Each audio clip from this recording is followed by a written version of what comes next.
ನಾನು ಅದಕ್ಕೆ ಈಗ ಮೊದಲು ತಹಶೀಲ್ದಾರ್ ಕಡೆ ಇತ್ತು, ಅನೇಕ ರಾಜ್ಯದಾಗ ಇದನ್ನು ಡಿ ಸಿಗೆ ಇಟ್ಟರೆ ಇದನ್ನು. ಯಾಕಂದ್ರೆ ನಮ್ಮ ದೇಶದೊಳಗೆ ಕಾಂಗ್ರೆಸ್ಸಿನ ಫೇಲ್ಯೂವರ್ದಿಂದ, ಕಾಂಗ್ರೆಸ್ಸಿನ ಕುತಂತ್ರದಿಂದ ನಮ್ಮ ದೇಶದೊಳಗೆ ವಿಶೇಷವಾಗಿ ಇವ್ರ ಕಾಲದೊಳಗೆ, ಕಾಂಗ್ರೆಸ್ಸಿನ ಕಾಲದೊಳಗೆ ಮಂತ್ರಿ, ಕೇಂದ್ರದ ಮಂತ್ರಿ ರಿಟರ್ನ್ ಉತ್ತರ ಕೊಟ್ಟಾರ.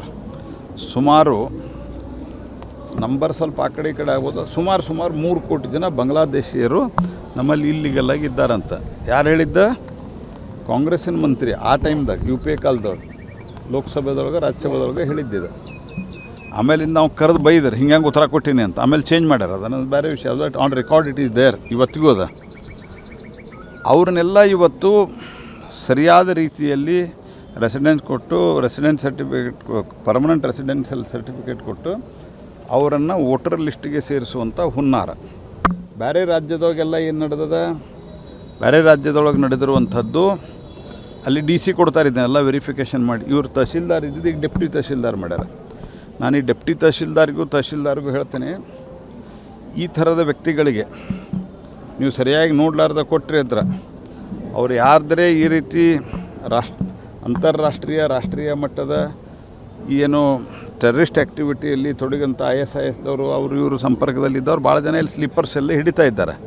ಅದ್ರೊಳಗೆ ಲಿಂಕ್ ಬಂತಂದ್ರೆ ನೀವು ಹೋಗ್ತೀರಿ. ಅದಕ್ಕೆ ಮತ್ತು ಎಲ್ಲಿಯೂ ಸಹಿತ ಪರ್ಮನೆಂಟ್ ರೆಸಿಡೆನ್ಸ್ ಸರ್ಟಿಫಿಕೇಟ್ ಅನ್ನೋದು ಕನ್ಸೆಪ್ಟು ಗೃಹ ಇಲಾಖೆ ಅಥವಾ ಇನ್ಯಾವುದವ್ರು ಹೊರಡಿಸಿದಂಥ ಇದ್ರೊಳಗಿಲ್ಲ. ಡೊಮಿಸೈಲ್ ಇದೆ, ರೆಸಿಡೆನ್ಸ್ ಸರ್ಟಿಫಿಕೇಟ್ ಇದೆ, ಪರ್ಮನೆಂಟ್ ರೆಸಿಡೆನ್ಸ್ ಅಂತಿಲ್ಲ. ಅದನ್ನು ಮೊದಲು ಈ ಡೊಮಿಸೈಲು ಮತ್ತು ಇದೇ ಕೊಡ್ತಾಯಿದ್ರು. It was only for the education purpose, ಕೇವಲ ಶಿಕ್ಷಣ ಉದ್ದೇಶಕ್ಕಾಗಿ ಕೊಡ್ತಾಯಿದ್ರು. ಹೀಗಾಗಿ ಇಲ್ಲಿಗಲ್ ಇಮಿಗ್ರೆಂಟ್ಸನ್ನು, ನುಸುಳುಕೋರರನ್ನು ಇವರಿಗೆ ಬೆಂಬಲಿಸಲಿಕ್ಕೆ ಈ ರೀತಿ ತುಷ್ಟೀಕರಣದ ರಾಜಕಾರಣದ ಪರಾಕಾಷ್ಠೆಯನ್ನು ಡಿ ಕೆ ಶಿವಕುಮಾರ್ ಅವರ ಸರ್ಕಾರ ತೊಡಗಿದೆ. ಇದರ ಜೊತೆಗೆ ಫೇಲ್ಯೂರ್ ಆಫ್ ದಿ ಗೌರ್ಮೆಂಟ್ ಅಂತೂ ಸಿಕ್ಕಾಪಟ್ಟೆ ಇದೆ. ಎಲ್ಲೂ ಬರದ ಬಗ್ಗೆ ಒಂದು ಅಧ್ಯಯನ ಶುರುವಾಗಿಲ್ಲ. ಆನಂತರ ಯಾರೇ ಮಂತ್ರಿಗಳು ಸರಿಯಾಗಿ ಬಂದು ಮೀಟಿಂಗ್ ಮಾಡಿಲ್ಲ. ಇಲ್ಲಿ ಯಾರು ಇಲ್ಲೇ ಈಗ ಡಿಸ್ಟ್ರಿಕ್ಟ್ ಮಿನಿಸ್ಟ್ರ್ ಪ್ರಕೃತಿ ಅವ್ರು ಬಂದು ಹೋಗ್ಯದಾರನ, ಒಂದು ರಿವ್ಯೂ ಮೀಟಿಂಗ್ ಮಾಡಿ ಹೋಗ್ಯಾರ. ಆಮೇಲಿಂದ ಏನಿಲ್ಲ. ಒಬ್ಬ ಮಂತ್ರಿಗೆ ಅವ್ರು ನಮ್ಮಲ್ಲಿಯೂ ಇದ್ದಾರೆ, ನಮ್ಮಲ್ಲಿ ಬಂದು ಮೀಟಿಂಗ್ ಮಾಡಿ ಹೋಗ್ಯಾರ.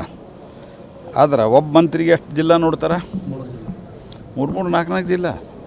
ಕೆಲವರು 4 ಕೊಟ್ರೆ ಬಂದು ಅವ್ರು ಮೀಟಿಂಗ್ ಮಾಡಿ ಹೋಗ್ಬಿಡ್ತಾರೆ. ಮುಂದೆ ಒಬ್ಬ ಕೃಷಿ ಮಂತ್ರಿ ಇಲ್ಲ, ಕೃಷಿಯೊಳಗೆ ಏನಾಗಿದೆ ನೋಡಲಿಕ್ಕೆ.